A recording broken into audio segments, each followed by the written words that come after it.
Buenas noches, queridos hermanos. Vamos a ver en esta oportunidad parte de la serie de lo que es la autoridad espiritual. Lo vamos a hacer durante 30 minutos para que no sea tan pesado este tema. Pero no podemos dejarlo de lado porque es sustancial, es sumamente importante. Pero antes, volvamos otra vez a esta frase que siempre la tengo presente. La palabra hablada solo queda completa en el oído del que la entiende. Este es mi propósito, que yo hable esta media hora y que vos puedas comprender esta palabra de Dios en lo profundo de tu espíritu, en lo profundo de tu espíritu, allí donde está amalgamado tu espíritu al Espíritu Santo para pensar como Dios piensa y para actuar como Dios actúa. Así que le damos libertad al Espíritu Santo que nos enseñe esta noche y nos revele qué es la autoridad y quién es autoridad.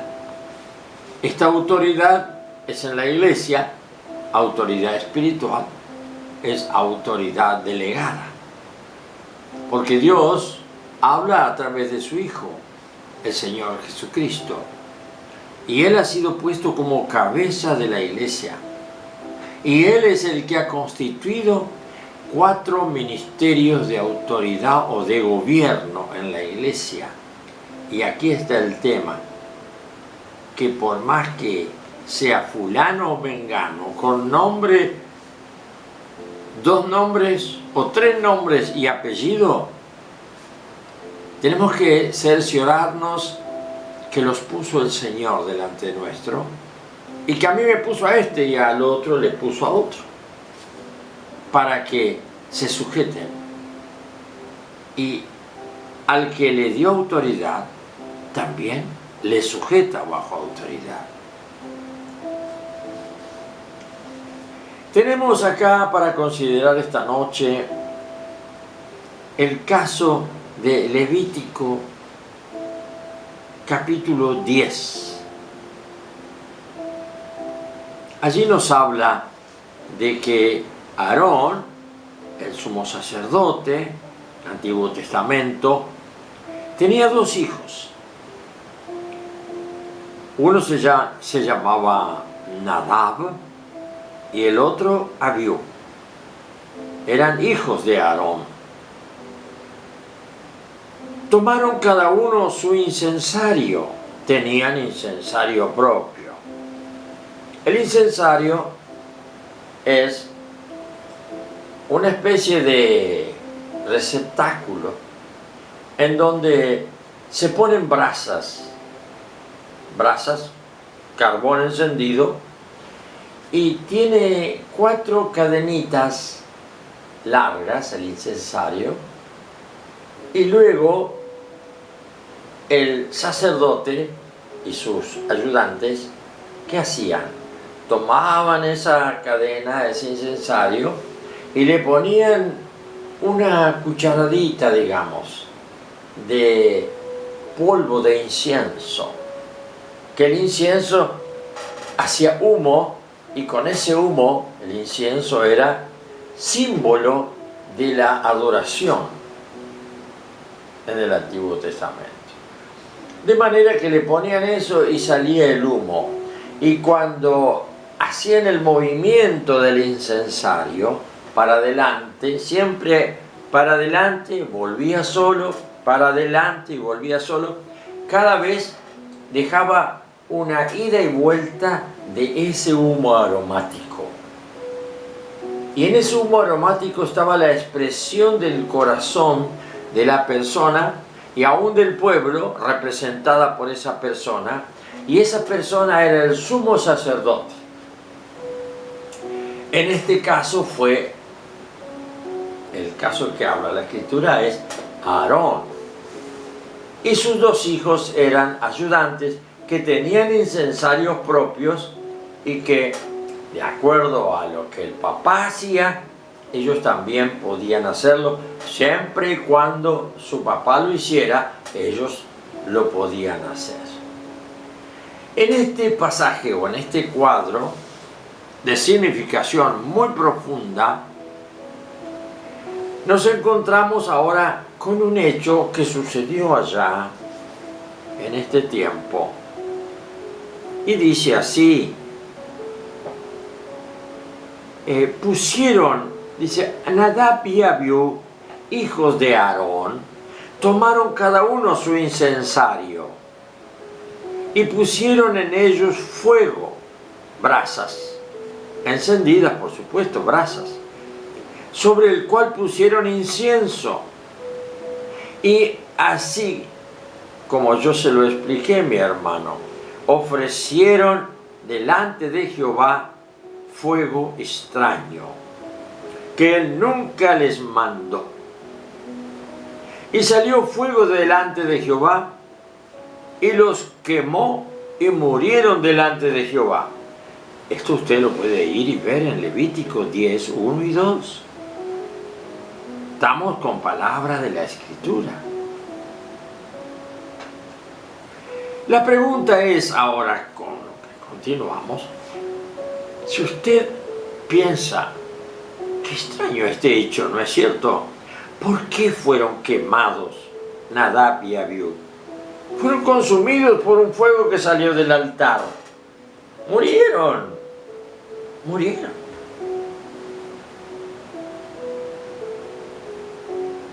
¿Cómo da que pensar la historia de Nadab y Abiú, no es cierto? Ellos servían como sacerdotes, pero no porque fueran personalmente rectos en su conciencia, sino porque pertenecían a la familia que Dios había escogido para el sacerdocio. Dios había puesto a Aarón por sacerdote y el aceite de la unción había sido derramado sobre su cabeza de Aarón. En todos los asuntos de servicio, Aarón era el jefe. Sus hijos eran simples ayudantes que servían junto al altar, obedeciendo órdenes de su padre. Dios nunca tuvo la intención de dejar que los hijos de Aarón sirvieran independientemente, o sea, por su cuenta, sino que los puso bajo la autoridad de su padre. 12 veces se menciona a Aarón y a sus hijos en Levítico 8. En el capítulo siguiente vemos que Aarón ofreció sacrificios con sus hijos, ayudándole a su lado. Eran ayudantes del sumo sacerdote. El que ofrecía el sacrificio era el sacerdote, y en los incensarios de Nadab y Abiú también se ponía el incienso, y al compás los 3 incensarios llevaban ese ritmo, echando el humo que era el símbolo de la adoración. Pero ellos no lo podían hacer por su cuenta. Si Aarón no hacía ningún movimiento, sus hijos tampoco tenían que moverse, ni ellos en el cuerpo, ni los incensarios en sus manos. Todo comenzaba con Aarón, no con sus hijos. Si ellos se aventuraran a ofrecer sacrificios por sí mismos, ofrecerían fuego extraño. Y así hicieron. Fue precisamente esto, sin embargo, lo que ellos hicieron. Los hijos de Aarón ofrecieron fuego extraño y murieron, porque salió un fuego delante de Jehová. salió fuego delante de Jehová y los quemó, y murieron ahí en el momento delante de Jehová, dice versículos 10, 1 y 2.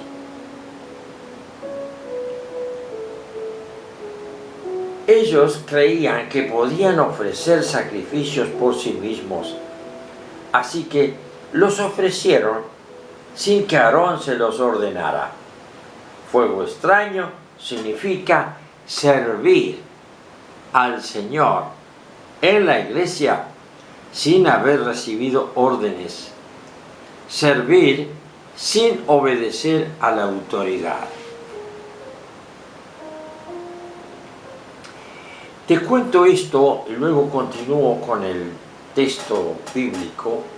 Te cuento que me ha pasado y me va a seguir pasando. ¿Cuál es la salida que yo le doy a algunas cosas de iniciativa de algún hermano que siente tal cosa, tal otra? Bueno, perfecto. ¿Sabes qué? Cuando me lo cuenta, yo oro y le pido al Señor: Señor, revelame a dónde apunta este hermano con esto. ¿Qué es lo que quiere hacer? Y mostrame si realmente él tiene un sentir que viene de ti. Bueno, termina su descripción, que siente esto de parte del Señor, que siente lo otro y que le gustaría. Viene a pedir anuencia, o sea, una especie de aceptación. Hay cosas que sí, que se ven que el Señor le está poniendo en su corazón, otras que más o menos, y otras que son de su propia iniciativa, quizá motivadas por su propia ansias de figurar o lo que fuere. Y a mí no me molesta, porque es hermoso que haya iniciativas, haya búsqueda de la acción. Entonces, ¿sabes lo que le he dicho a distintas personas de la iglesia? ¿Sabes qué? No lo hagas por tu cuenta, sino que ahora andá y hacelo y sentite con mi aval como pastor de que sos un brazo de la iglesia. Que cuando vas y haces algo que lo sentís vos delante del Señor, yo te avalo, pero en la fe de que vos vas a sentir, vas a ser un brazo de la iglesia que se extiende, y no una obra puramente humana para gloria tuya o de un grupo. Y así no les llevas, no lo pones en situación de caer bajo la condenación de fuego extraño. ¿Por qué? Porque después fracasan y se sienten mal y se condenan. En cambio, eso de que extendé tu mano y hacelo como un brazo extendido de la iglesia, le hace concientizar que tienen el aval de la iglesia a través de la autoridad de la iglesia. Y en muchos casos se ha dado con buen éxito. En otros casos terminaron de hacerlo y volvieron contentos. ¿Por qué? Porque entraron en el aprendizaje hasta que después van creciendo en la comprensión espiritual y se van dando cuenta que es posible darle lugar a las iniciativas, pero siempre y cuando se lleve adelante con el aval de la autoridad.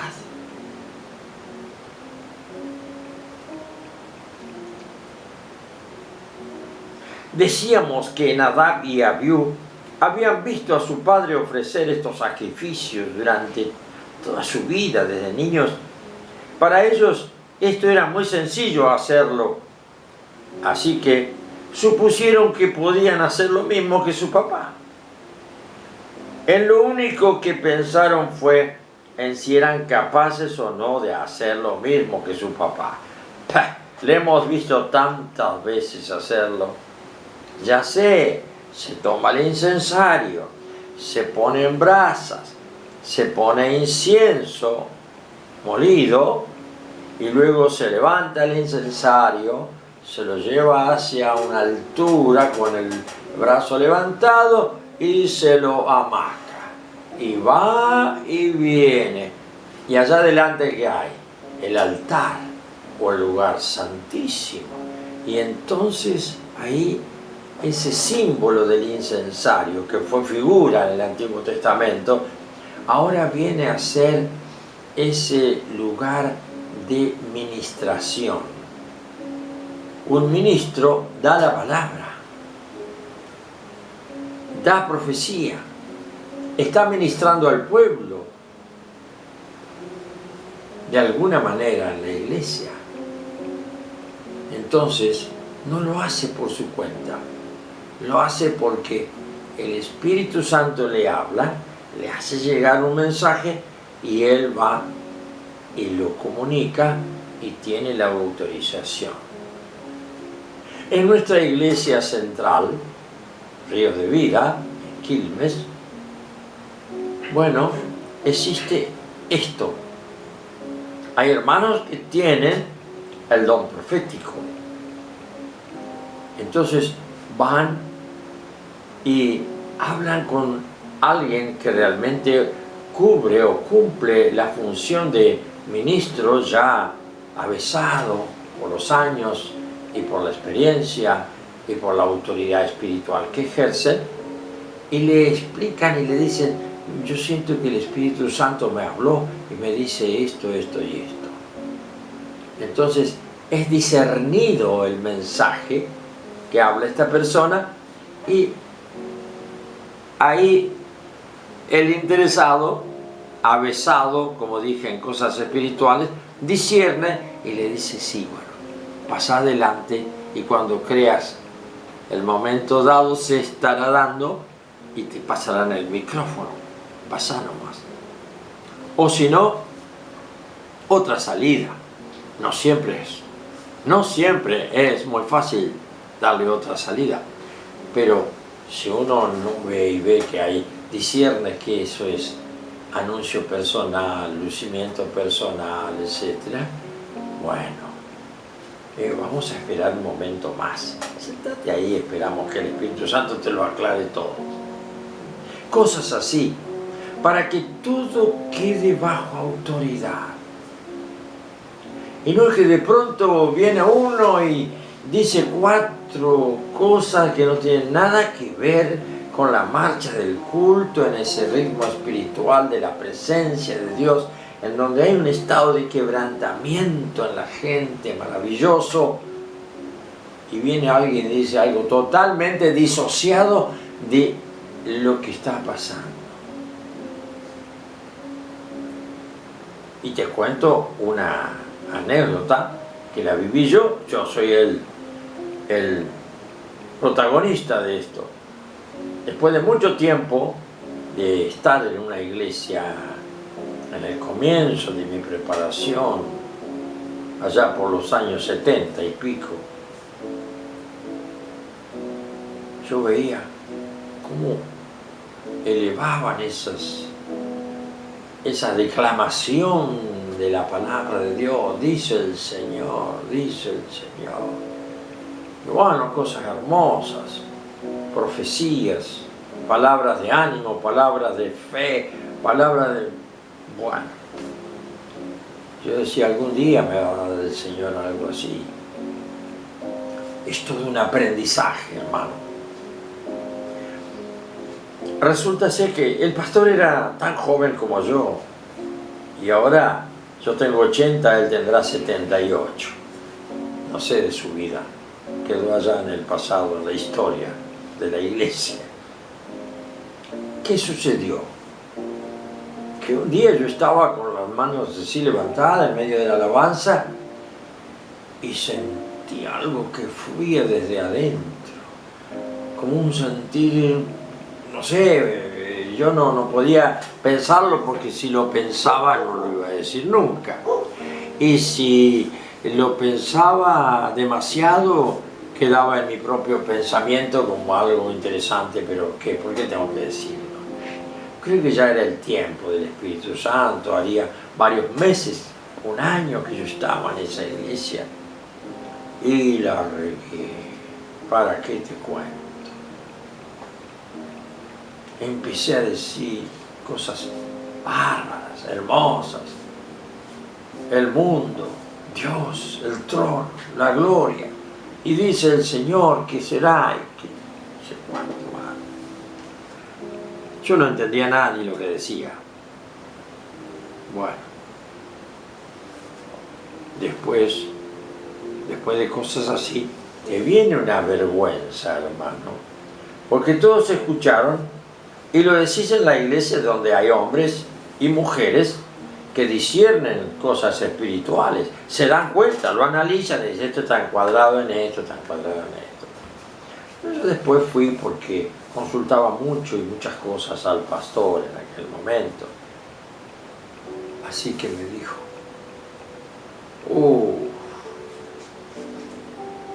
mira, todo lo que dijiste estaba bien,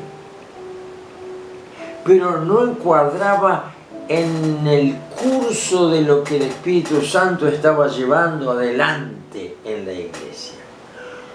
Dios, no entiendo ni lo que yo dije, no entiendo lo que me están diciendo que dije, no entiendo nada.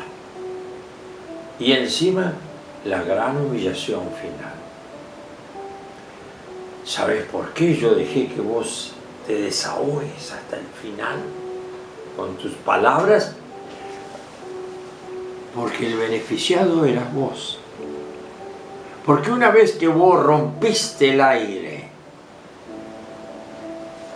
expresando lo que expresaste, ahora esa palabra de autoridad se ha como cimentado en tu persona. Yo dije, qué bueno y qué malo, qué vergüenza, pero qué interesante. Parece que hay algo que se aprende, ¿no? Bueno. Así que a partir de ahí, bueno, entendí que me dijo sencillamente, él discernía bien todo, era el pastor, un hombre espiritual. Así que me di cuenta que él a mí me respetaba, me valoraba, me amaba, como a uno de los santos en la iglesia, y que estaba aplicando sabiduría. Y me dijo, yo te dejé que sigas hasta el final. Todo estuvo fuera de lo que llevaba el Espíritu Santo en la conducción del culto. Pero vos necesitabas eso.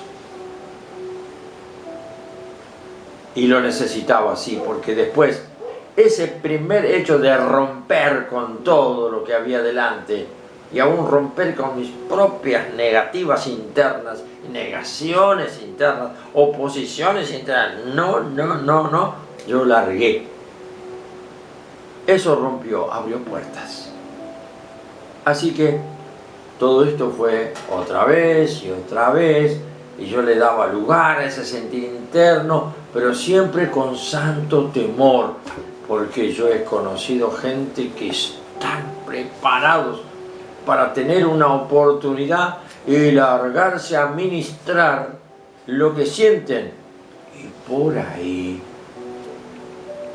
como es el fruto de su propio pensamiento, de su propio sentimiento, en donde el Espíritu Santo ni siquiera tiene parte, quedan quemados con un fuego extraño. Y el fuego interno de su vanidad después les hace sentir importantes como seres espirituales. Y tienen que seguir la, ¿cómo diría? La farsa de entonar, poner un tono espiritual para profetizar, ponerse en especie de no sé, un estado pitonísico, como si fuera un adivino ahí en el borde del abismo que se inspira por el abismo que se va al infinito hacia abajo. Y entonces saca palabras como las grandes pitonisas de la antigüedad. Esto es delicado. Y muchísimas veces no nos largamos a ministrar nada por el miedo y el temor de que nos pase algo. Pero cuidado, que si el Señor nos está diciendo decí tal cosa o hace tal cosa, estamos obligados a obedecer. Obedecer. Primer paso, ponete bajo autoridad. Señor, hoy estoy bajo... Cuando venga una inspiración de tu Espíritu, aunque se rían todos, yo voy y lo digo, porque ese es el aprendizaje, como el chico que va a primer grado, segundo grado, tercer grado, cuarto grado, quinto y termina la primaria hasta comenzar la secundaria. El crecimiento espiritual es una escuela, todo se tiene que ir aprendiendo en proceso. Ahora, aquel que nunca dice una palabra, que nunca expresa nada, está estancado. Él cree que ya por haber leído Biblia ya está bien, o que conoce tal o cual pasaje, pero no entiende nada de lo espiritual, porque no entró. Y una de las cosas que me enseñó mi pastor allá por esa década del 70, cuánto aprendí, porque yo iba y conversaba con él y le hacía preguntas. ¿Sabes qué aprendí? Porque me dijo, mira, cuando vos no decís nada, nada es tuyo. Todo está ahí, pero nada es tuyo. El día que lo proclamás, recién entra adentro y ahora se transforma en una experiencia y en un capital para que puedas hablar de lo que ahora conoces. Porque todo se conoce si se lo expresa. Que el Señor te bendiga esta noche.